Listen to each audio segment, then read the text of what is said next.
Hi everybody, welcome to Free Range Diva. Thank you so much for coming back and spending some time with me today. I have a video today that is actually by request.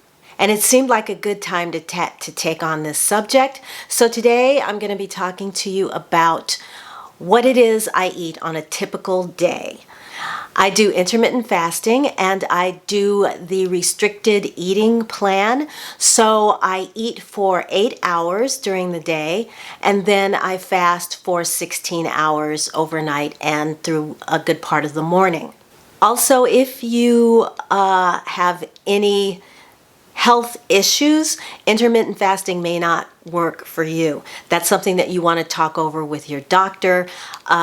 And because they're all different kinds of intermittent fasting programs. There's the 1 meal a day. There's a 4-hour eating window. There's fasting every other day. And not all of these are going to be appropriate, particularly for people in our age group. So you always want to check with your doctor first before you start on anything like this, just to make sure that it's okay for you to do. During the fasting time, I only have water or herb tea sometimes.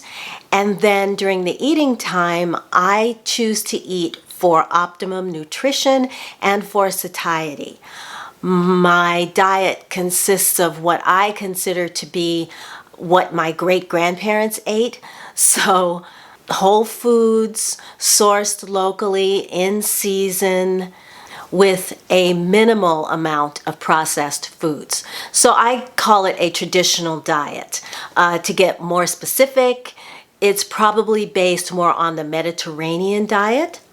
So that would include things like fruits and vegetables, cold-pressed oils, seeds and nuts, wild-caught fish, grass-fed meat and poultry, and dairy. Not too many grains, mostly because my system doesn't like it. They tend to sort of accumulate around my middle. But when I have them, it will be things like sourdough bread or sprouted bread, like Ezekiel bread, maybe some pasta and sprouted rice. I try to include fermented foods whenever I can, and then sometimes I'll have the rare treat of something sugary, like a dessert. Although, for Mother's Day, I got up early and decided to make breakfast for my mother and me, and so I made waffles using the paleo waffle mix from Birch Benders. It's mostly cassava flour, but something about that, I don't know if it was that or the maple syrup, but I felt awful all day. I literally felt like I'd eaten a whale and it was thrashing around in my stomach. It was not good. So when I'm going to have something sweet, I really make sure that it's something that I really, really want, just in case I end up paying for it later by not feeling all that great. And then last week, I went to see my doctor for an unrelated issue with my pinched nerve. And he noted that I had lost, since I last saw him in January, I had lost 8 pounds. This is without trying. And currently I am at the weight that I was in college. And we're just going to see how long. I don't starve myself. Like I said, I eat until I'm full and satisfied. So we're just going to ride this for a while and see how long it goes. As long as I feel good, I'm going to stay with it. So what I eat in a day is going to be a typical day of eating with intermittent fasting 16/8. So when I wake up in the morning, I've completely changed my morning routine. I used to get out of bed around 7 or so, have a big glass of water and then a cup of coffee. Now I get up whenever I want to and have water, usually 2 glasses of water, but I'll sip on those 2 glasses over the course of the morning. And sometimes it's just water and sometimes it's electrolyte water. Sometimes in the morning before 9, I will try to get a quick workout in, either a quick 20-minute walk or some light strength training for about 15 or 20 minutes, because the body actually gets a more benefit from it if you do your workout when it's coming towards the end of your fast. It sets you up to increase fat burning and muscle building. So around 9 o'clock, 9:30, I will jump in the shower, get myself dressed, maybe tidy up around my room, and get myself ready to make my breakfast.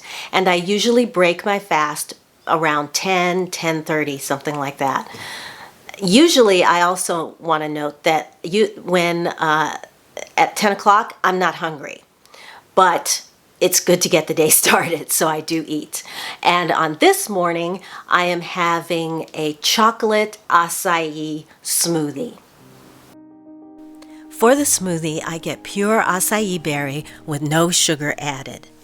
To that, I add frozen raspberries, 1/3 of a banana, and a couple of cherries because all three taste really good with chocolate. I found this whole milk Greek yogurt with no sugar added and 16 grams of protein per serving.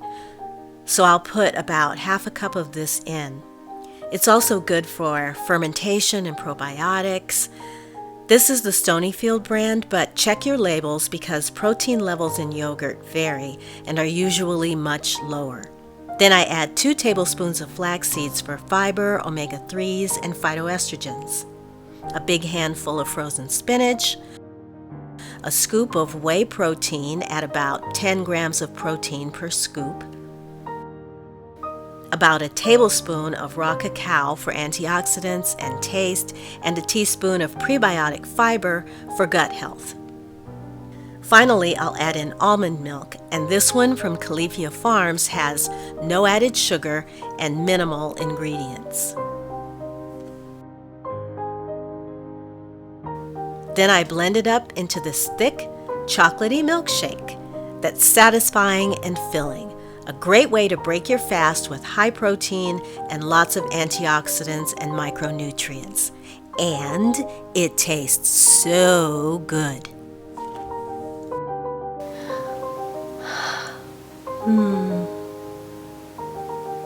Oh, sorry.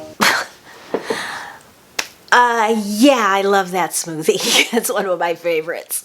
So, to continue, I do struggle with getting enough protein to meet my needs for the day. There is a calculation that you can use, and I got it from Autumn Bates' channel, and I'll link her video where she goes over how to calculate your protein needs.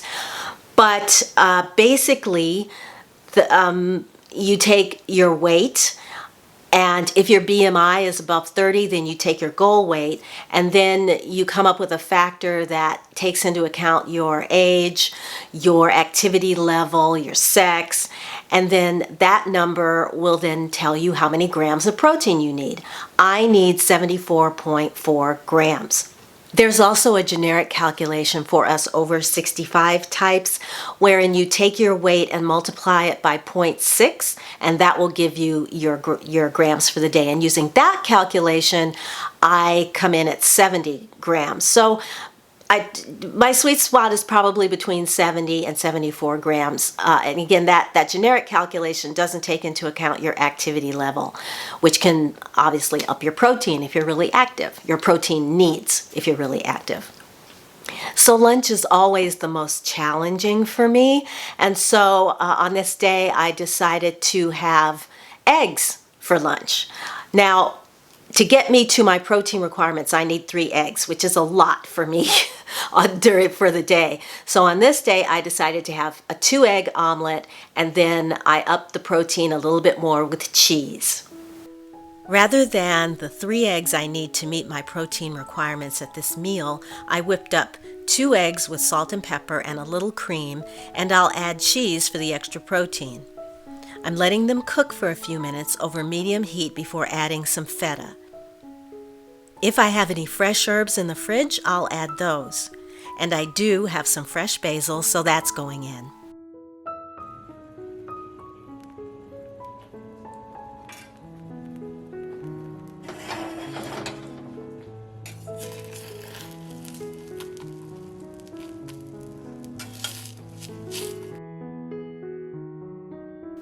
I'm having the omelet with a cucumber salad seasoned with salt, pepper, lemon juice, and a generous sprinkling of sumac. This keeps me full and happy for hours. Notice that I don't do any snacking between meals. I don't want anything. I don't have any cravings because I'm full and satisfied, so I don't need to snack. In fact, I would feel overfull if I did. And it's also good to give your digestive tract a break in between meals for 3 to 4 hours. It gives it a chance to actually completely digest everything that you've put into it before you start putting more food into it. And so a typical dinner for me is usually a serving of protein along with vegetables, usually a couple of servings of vegetables, maybe different types or just a lot of one, and maybe a grain, maybe a potato, maybe not. So, cue dinner. Okay, last night I roasted some whole chicken legs with spices like garlic powder, paprika, and celery seed. So tonight I'm having some leftover chicken with sauteed beet greens. And if you're going to saute beet greens this way, make sure to cut the leaves away from the stems. The leaves are tender, but the stems are really tough. I learned this the hard way. So here's my dinner. A really big chicken leg, black-eyed peas, beet greens, and cauliflower rice that I prepared by adding garlic powder, ghee, and some fresh herbs. It's my favorite way to have it. Now this may not look like a lot, but that's because this plate is really big. It's restaurant dinnerware. But trust me, this was plenty. Sometimes if I feel like I want some crunch, I'll have a few nuts after dinner, but this night I didn't. So that's it. I think I explained everything, but if you have any questions for me, please, let me know in the comments below. I don't worry so much about portion sizes or calories or anything like that. Calorie counting really makes me want to claw my nails down a chalkboard, so we don't do that. But I will eat until I feel full. Once my eating window closes at 6, sometimes I'll go to 6:15, but as long as I'm done before 6:30, usually around 6, I will stop eating and then just drink for the rest of the night. So, also sometimes if I'm feeling a little like I want a little more after dinner, but I don't want more of what I ate, I'll sometimes have nuts because I like to crunch. I like crunchy things. So nuts for me have become more of a dessert after dinner or sort of a special treat. I don't get hungry. Once I'm full, I stop eating. Eating this way really gets you in touch with your body in terms of what makes it feel good, what makes it feel bad, when it feels full, when it's telling you you've had enough. And you learn to listen, and you're working in harmony with your body and with your digestive system, and it's really been a good way for me to take advantage of really just feeling a lot better. I have more energy, I sleep better, I just feel better. And so that's why I wanted to talk to you today about this, about how I eat and give you all the details. So I want to thank you all for watching. If you have subscribed, I thank you for that. If you haven't, then please do, because I would love to have you here at Free Range Diva, and that way you will not miss a thing. So until I see you in my next video, I'm going to wish you a wonderful day, a wonderful week. Take good care of yourselves, and I will talk to you again very, very soon. Bye!